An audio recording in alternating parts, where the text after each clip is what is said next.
Hello students, all the best to you. జై తెలంగాణ. ఇప్పుడు exams అవుతున్నాయి, 10th and intermediate exams. So మీ అందరికీ all the very best. I'm sure సంవత్సరం అంతా ఎంతో కొంత చదివి ఉంటాం మనందరం. సో ఎంత వస్తే అంత, ఎంత రాయగలిగితే అంత ఎగ్జామ్స్ రాయండి. రిజల్ట్స్ కోసం టెన్షన్ పెట్టుకోకండి.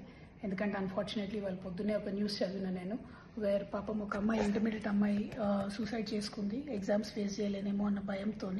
సో అట్లాంటి భయాలు దయచేసి పెట్టుకోకండి. ఎందుకంటే ఎగ్జామ్స్ అనేవి చాలా చిన్న చిన్న హర్డిల్స్ లైఫ్లో. ఎగ్జామ్స్ పాస్ అవ్వాలి, ఇంకా చాలా లైఫ్ ఉంది ముందు. ఒక ఎగ్జామ్లో పాస్ కాకపోతే లైఫ్ అక్కడితో ఆగిపోదు. ఆ విషయం గమనించండి. ఎందుకంటే చాలామంది మీకోసం మీరు బాగుండాలని, మీరు హ్యాపీగా ఉండాలని కోరుకుంటున్నారు. మీరు ఏదైనా పిచ్చి పని చేస్తే మీ పేరెంట్స్ ఎంత బాధపడతారు, మీ టీచర్స్ ఎంత బాధపడతారు, మాలాంటి వాళ్ళం 24 hours మీకోసం పనిచేసే మాలాంటి వాళ్ళందరం ఎంత బాధపడతాం. ఒక్కసారి ఆలోచించండి. నా రిక్వెస్ట్ ఏంటంటే, ఈ చిన్న హర్డిల్స్ని పాస్ చేయడం నేర్చుకుంటే లైఫ్లో పెద్ద పెద్ద హర్డిల్స్ ఫేస్ చేయొచ్చు. See, right now I am going through a lot of trouble. I am fighting. I am alive.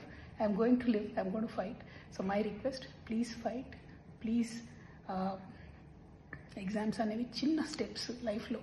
వాటిని దాటుకుంటూ లక్ష్యం అండ్ ఎండ్ గోల్ ఇంకోటి ఉంటుంది. ఆ విషయాన్ని గుర్తుపెట్టుకోండి. All the very best you నాన్న.